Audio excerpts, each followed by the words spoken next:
Assalamualaikum warahmatullahi wabarakatuh. Alhamdulillah wassalatu wassalamu ala Rasulillah wa ala alihi wa ashabihi wa wala amma ba'd. Anak-anak sekalian rahimani wa rahimakumullah. Insyaallah kita akan melanjutkan materi kita dari pelajaran akidah untuk semester 1 ini. Insyaallah merupakan halaqah yang terakhir ya. Nanti untuk halaqah terakhir ini mungkin tidak semua materi bisa kita sampaikan atau bisa kita bahas. Nanti mungkin masih ada tersisa beberapa materi, nanti bisa dibaca sendiri ya, bisa dipelajari sendiri nanti. Insyaallah nanti kalau misalnya ada yang belum dipahami atau ada pertanyaan nanti bisa ditanyakan ke Ustadz ya. Tayyib, di sini kita lanjut pelajaran yang ke-21. Ya, karena nanti masih sampai pelajaran 25 ya untuk semester pertama ini ya, banyak materinya. Banyak sekali untuk semester 1 ini untuk pelajaran akidah, jadi mungkin nanti tidak bisa sampai selesai pembahasan kita. Taib, kita lanjutkan di sini pelajaran yang ke-21, lanjutan bab tafsir tauhid dan syahadat la ilaha illallah. Di sini disebutkan sebuah hadis, wa fi sahihi anin nabi sallallahu alaihi wasallam annahu qala man qala la ilaha illallah wa kafara bima yu'badu min dunillah haruma maluhu wa damuhu wa hisabuhu 'ala Allah azza wa jalla. وشرح هذا الترجمة ما بعدها من الأبواب. Baik. Diriwayatkan dalam sahih ya, dalam sahih Muslim maksudnya, bahwasanya Nabi Muhammad sallallahu alaihi wasallam bersabda, barang siapa mengucapkan la ilaha illallah dan mengingkari sembahan selain Allah, maka haramlah harta dan darahnya, sedangkan hisab atau perhitungannya nanti terserah kepada Allah azza wa jalla nanti di akhirat. Ya, intinya seorang yang sudah mengucapkan la ilaha illallah dan dia mengingkari semua sembahan selain Allah Subhanahu wa taala, dia berlepas diri dari semua sesembahan-sembahan yang disembah selain Allah Subhanahu wa taala, maka telah ditetapkan dia seorang muslim, maka haramlah hartanya dan darahnya. Hartanya haram untuk diambil dengan cara yang batil, dengan cara yang tidak dibenarkan oleh syariat, dan juga darahnya haram, tidak boleh untuk ditumpahkan. Taib, dan penjelasan tentang bab ini yaitu pada bab-bab berikutnya nanti. Taib. Di sini kosakatanya yang pertama haruma maluhu wa damuhu, artinya diharamkan harta dan darah, yaitu dilarang mengambil hartanya dan dialirkan darahnya. Taib. Kemudian wa hisabuhu Allah, maksudnya adalah dan perhitungannya terserah kepada Allah, yakni sesungguhnya Allah Subhanahu wa taala yang mengurusi hisab atau perhitungan orang yang mengucapkan kalimat ini dan memberi balasan sesuai dengan niat dan keyakinan serta amalannya. Ya, karena kita tidak tahu apa yang ada di dalam hati seorang hamba ketika dia sudah mengucapkan la ilaha illallah, apakah benar-benar itu jujur dari dalam hatinya, apakah memang benar-benar didasari dengan keimanan, ataukah itu hanya kedustaan saja, kita tidak tahu. Maka kita serahkan kepada Allah Subhanahu wa taala, Allah yang akan menghisabnya, Allah yang akan memperhitungkan semua itu di akhirat kelak. Baik. Kemudian di sini pokok-pokok pembelajarannya, yang pertama terjaganya harta dan darah. Darah dan harta seseorang di dunia terjaga dengan dua perkara, yaitu yang pertama ucapan la ilaha illallah, sebagaimana ditunjukkan oleh sabda Rasulullah SAW dalam sebuah hadis, umirtu an uqatilan nas hatta yashhadu an la ilaha illallah wa anna muhammadan rasulullah wa yuqimus salata wa yu'tuz zakah fa idza fa'alu dzalik asamu minni dima'ahum wa amwalahum illa bihaqqil islam wa hisabuhum 'ala Allah taala. Aku diperintahkan untuk memerangi manusia sampai mereka mempersaksikan la ilaha illallah dan Muhammad adalah Rasulullah, menegakkan salat dan membayar zakat. Apabila mereka melaksanakan hal tersebut, maka terjaga dariku harta dan darah mereka, kecuali dari hak-hak Islam. Adapun perhitungan mereka terserah kepada Allah Subhanahu wa taala. Taib, hadis riwayat Bukhari dan Muslim. Kemudian ada sebab yang kedua, yaitu kufur terhadap apa yang disembah selain Allah Subhanahu wa taala. Ya, jadi sebab yang pertama atau syarat yang pertama dia mengucapkan la ilaha illallah, kemudian syarat yang kedua dia mengkufuri semua yang disembah selain Allah Subhanahu wa taala, dia berlepas diri dari semua sembahan-sembahan yang disembah selain Allah Subhanahu wa taala. Sehingga siapa yang menyembah Allah azza wa jalla tetapi tidak mengkufuri sembahan selain Allah, artinya dia masih beribadah kepada selain Allah, ataupun dia tidak mengingkari atau tidak berlepas diri dari sembahan-sembahan yang ada selain Allah Subhanahu wa taala, dia ridha dengan adanya sembahan-sembahan lain atau tuhan-tuhan lain yang disembah selain Allah, maka tidak bermanfaat ucapan la ilaha illallahnya, karena dia terhitung sebagai seorang musyrik. Contohnya orang yang beribadah kepada Allah tetapi tidak meyakini bahwa bahwasannya beribadah kepada kuburan itu merupakan perkara yang batil, ya. Maka ini dia tidak bermanfaat ucapan la ilaha illallah yang dia ucapkan karena dia belum mengkufuri atau belum menolak atau berlepas diri dari semua sembahan-sembahan yang ada selain Allah Subhanahu wa taala. Taib. Maka syaratnya dua tadi. Yang pertama dia mengucapkan la ilaha illallah, yang kedua dia kufur terhadap apa yang disembah selain Allah Subhanahu wa taala. Ya, dia menolak atau berlepas diri dari semua yang disembah selain Allah Subhanahu wa taala. Kemudian pokok pembelajaran yang kedua, menghukumi perkara batin hanya hak Allah Subhanahu wa taala saja. Ya, Allah Subhanahu wa taala yang mengurusi hisab atau perhitungan orang yang mengucapkan la ilaha illallah. Kalau orang itu benar dalam ucapannya, maka Allah akan memberikan balasan berupa surga yang penuh dengan kenikmatan. Akan tetapi kalau dia dusta atau munafik dalam mengucapkannya, maka Allah akan mengadabnya dengan azab yang sangat menyakitkan, ya, azab yang sangat pedih di akhirat kelak. Adapun hukum di dunia berdasarkan apa yang nampak pada diri seseorang dalam menegakkan syiar-syiar keislaman seperti sholat dan yang lainnya. Ya, jadi kalau seorang dia sudah zahirnya sudah mengucapkan la ilaha illallah, sudah mengucapkan dua kalimat syahadat, dia juga sholat, dia juga puasa misalnya, ya sudah kita hukumi dia seorang muslim. Ya, kita tidak diserai untuk mencari tahu apa yang ada di dalam hatinya, karena ini bukan perkara yang bisa diketahui oleh seorang manusia. Ya, maka ini kita serahkan kepada Allah Subhanahu wa taala. Kita hanya menghukumi secara zahirnya, secara nampaknya saja. Di dunia kita hukumi dia sebagai seorang muslim, adapun apa yang ada di dalam hatinya kita serahkan kepada Allah Subhanahu wa taala, dan Allah yang akan mengurusi hisabnya nanti di akhirat. Tayyib.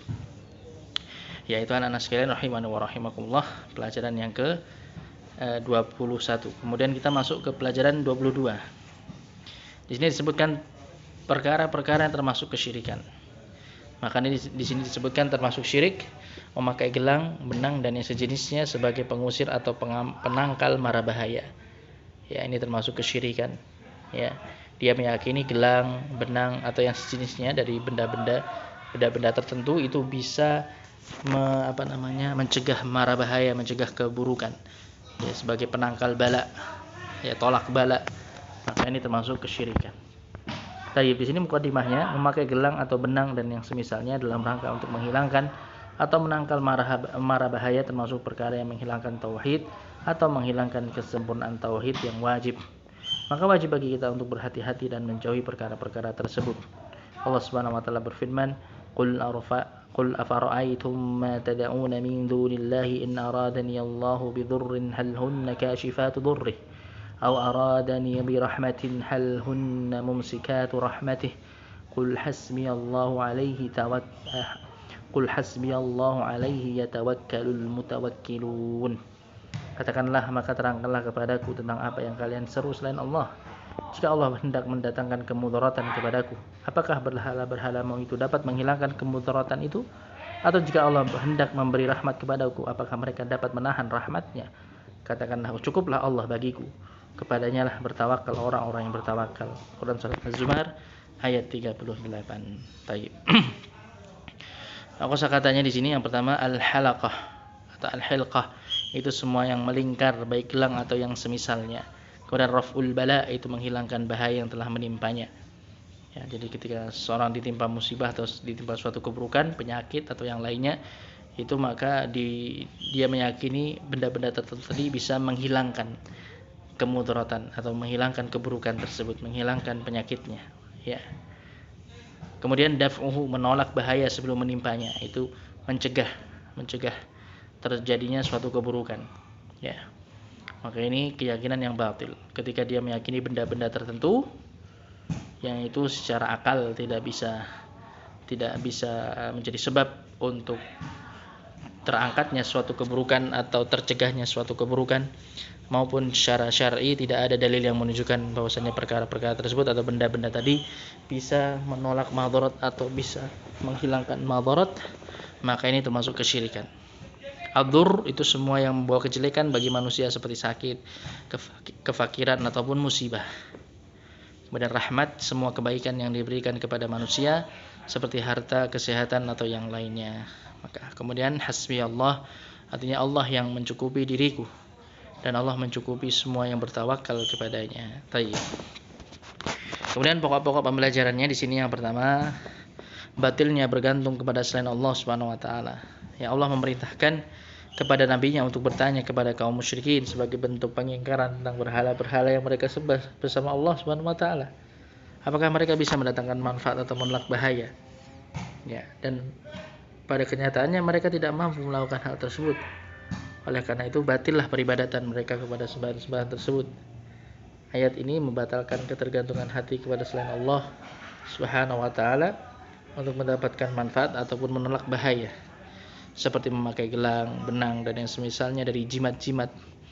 Karena Allah adalah satu-satunya yang bisa memberi manfaat dan juga menurunkan bahaya maupun menolak madarat.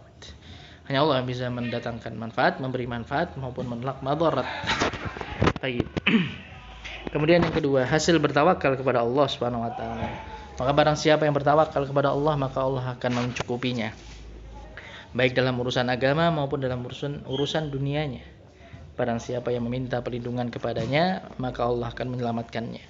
Allah Subhanahu wa taala berfirman, "Qul hasbiyallahu alaihi yatawakkalul mutawakkilun." Katakanlah, cukuplah Allah bagiku. Ya, hendaknya ini yang kita tanamkan dalam jiwa kita. Cukuplah Allah bagi kita semua. Allah Subhanahu wa taala yang Maha mampu atas segala perkara. Allah lah yang akan memberikan kecukupan kepadanya. Dan hendaknya kita hanya bertawakal, hanya bergantung kepada Allah Subhanahu wa taala dalam mendatangkan manfaat maupun menolak madarat. Kepadanya lah bertawakal orang-orang yang berserah diri. Tayyib. Maka wajib bagi setiap muslim untuk bertawakal dan menyerahkan semua urusannya kepada Allah Subhanahu wa taala dengan mengerjakan sebab-sebab yang dibolehkan. Karena Allah adalah sebaik-baik wali yang mengurusi urusan dan sebaik-baik wakil yang diserahkan kepadanya urusan. Dialah yang memberi jalan keluar atas semua kesulitan, yang menghilangkan hal-hal yang menyedihkan, dan tidak ada sembahan yang benar selainnya, dan tidak ada Rabb selain dirinya. Tayyib. Ya, ini anak-anak sekalian rahimani wa rahimakumullah. Ya, terkait dengan pelajaran kita yang ke-22, bagaimana kita harusnya bergantung atau bertawakal hanya kepada Allah Subhanahu wa taala dan tidak boleh kita bertawakal atau bergantung kepada selainnya. Apalagi kalau kita bertawakal atau bergantung kepada sesuatu yang itu secara nalar, secara akal itu tidak bisa mendatangkan madarat, tidak bisa mendatangkan manfaat maupun menolak madarat, maupun secara syar'i tidak ada dalil yang menunjukkan bahwasanya perkara tersebut bisa mendatangkan manfaat maupun menolak madarat, maka itu semua termasuk kesyirikan. Ya, termasuk kesyirikan. Jadi tidak boleh kita kemudian memakai gelang tertentu, gelang yang diyakini bisa menolak bala, ataupun kalung, ataupun cincin, ataupun yang lainnya, jimat-jimat yang lainnya, bentuk-bentuk jimat-jimat yang lainnya, maupun juga misalnya keris atau yang lainnya, maka ini termasuk perkara-perkara kesyirikan. Tayyib. Ya, ini anak-anak sekalian rahimani wa rahimakumullah. Ya, apa yang bisa kita pelajari pada halaqah yang terakhir ini. Nanti untuk pelajaran ke-23, 24 dan yang ke-25 itu masih terkait dengan hal ini ya, masih terkait dengan termasuk kesyirikan tadi ketika memakai benda-benda tertentu. Ini yang dia yakini bisa menolak bahaya, menolak madarat. Maka ini termasuk kesyirikan. Ya, nanti penjelasannya lebih lanjut ada di ada di pelajaran-pelajaran berikutnya, nanti bisa kalian baca sendiri. Nanti kalau ada yang belum dipahami bisa ditanyakan ke Ustadz. Nanti insyaallah untuk pekan depan ya, hari Senin itu sudah puas tertulis untuk materi akidah ya, jadi nanti silahkan dipelajari, silahkan di murojaah materinya. Kemarin juga sudah Ustadz berikan kisi-kisinya ya. Selamat belajar, semoga Allah Subhanahu wa taala memberikan kemudahan dan kelancaran bagi antum semua, bagi kalian semua dalam mengejarkan ujian besok. Tayyib. Alhamdulillahirabbil alamin wa sallallahu wasallam ala nabiyyina Muhammadin wa ala alihi wa ashabihi ajma'in. Subhanakallahumma bihamdik asyhadu an la ilaha illa anta astaghfiruka wa atubu ilaik. Assalamualaikum warahmatullahi wabarakatuh.